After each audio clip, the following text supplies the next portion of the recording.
سورہ بقرہ آیت نمبر 188 وَلَا تَأْكُلُوا أَمْوَالَكُمْ بَيْنَكُمْ بِالْبَاطِلِ، اور آپس میں ایک دوسرے کا مال ناحق نہ کھاؤ.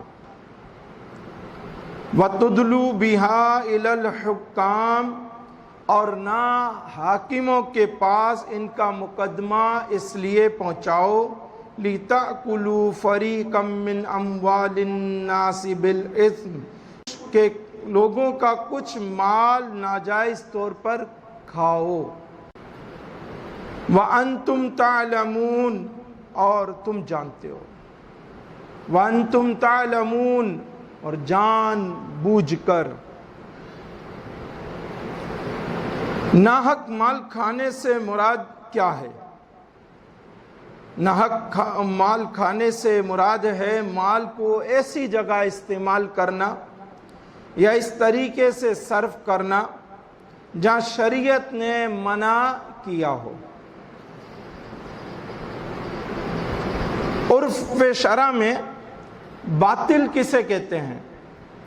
جو شے حلال نہ ہو، نہ مقصد میں مفید ہو، فائدہ دینے والی ہو،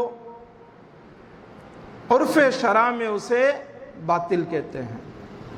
لِتَأْكُلُوا فَرِيقًا مِّنْ أَمْوَالِ النَّاسِ، تَأْكُلُوا سے اس آیت میں مراد لینا یا حاصل کرنا ہے. مراد یہ ہے کہ وہ مال لیا جائے یا حاصل کیا جائے. آیت سے منشا الہی یہ ہے کہ تم اپنے ناجائز مقدمات حاکموں کے پاس اس لیے نہ لے جاؤ کہ لوگوں کا کچھ مال تم ہڑپ کرنا چاہتے ہو. بالاسم ارشاد ہوا.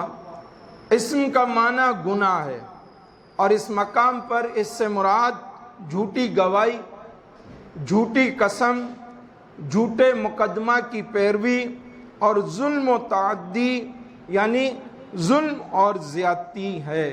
مسائل شرعیہ پیش ہیں. حرام کے مال کا حکم شرع میں کیا ہے؟ حرام ذریعے سے کمایا ہوا مال بھی حرام ہے.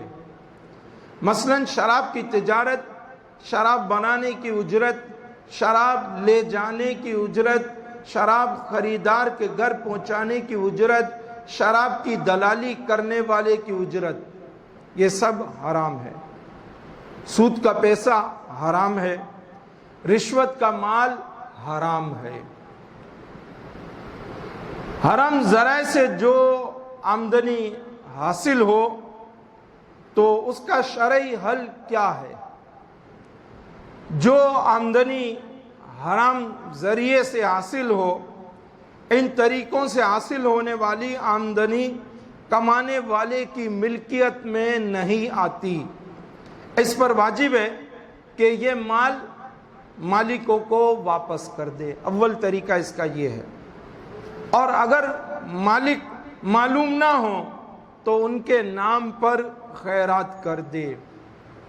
اب خیرات کا طریقہ کیا ہوگا کہ آمدنی جو ہے، یہ مال جو ہے حرام ہے، تو اس صورت میں کہ یہ مال حرام ہے اور مالک معلوم نہیں ہے، اس صورت میں جو ہے یہ ثواب کی نیت نہ کرے، ثواب کی نیت نہ کرے.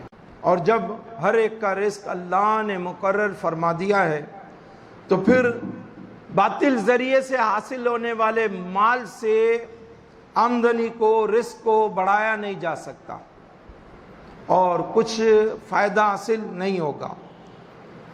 بہتر یہی ہے کہ حق ہی سے حاصل کردہ مال پر اکتفا کیا جائے، اور جب اللہ کی رضا حاصل کرنے کے لیے رسول پاک صلی اللہ علیہ وآلہ وسلم کی خوشنودی کے اصول کے لیے ایسا کرے گا تو اسی کم مال میں بھی اللہ برکت عطا فرما دے گا. یہ اصول سمجھ لیا جائے. آمدنی کی 6 صورتیں ہیں جس سے مال آتا ہے.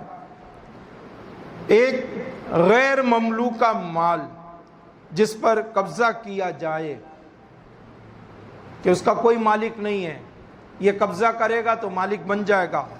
جیسے جنگل کی لکڑیاں، وہاں کی گھاس، نہر کا پانی، یہ قبضہ کرے گا تو اس کا مالک بن جائے گا۔ دوسرا، مالک سے جبرن وصول کیا جائے، مالک راضی نہیں ہے مگر جبرن حاصل کیا جائے، کہ کفار سے جنگ ہو اور اس میں مال جو ہے مال غنیمت کی صورت میں ملے، تو یہ مال کی دوسری صورت ہوئی۔ تیسرا، مالک کی رضامندی سے کسی عوض کے بدلے حاصل کیا جائے، جیسے جائز تجارت، حق، مہر، اجرت، یہ تیسری صورت ہوئی۔ چوتھی صورت، مالک کی رضامندی سے کسی عوض کے بغیر حاصل ہو، جیسے ہبہ یعنی تحفہ، صدقہ، وصیت۔ پانچواں، کسی کا مال بغیر اختیار کے حاصل ہو، جیسے میراث۔ چھٹا، کسی کا مال ناجائز طریقے سے حاصل کیا جائے، جیسے چوری، ڈاکہ، رشوت، حرام پیشوں کی اجرت۔ یہ جو چھٹی صورت ہے، چوری کا مال، رشوت کا مال، حرام پیشوں کی اجرت، یہ آخری صورت مال کے اصول کی حرام ہے، باقی سب طریقوں سے حاصل ہونے والا مال حلال ہے۔ اللہ رب العزت مجھے آپ سب کو حلال کھانے پینے پہننے اوڑھنے کی توفیق نصیب فرمائے۔ وما علینا الا البلاغ۔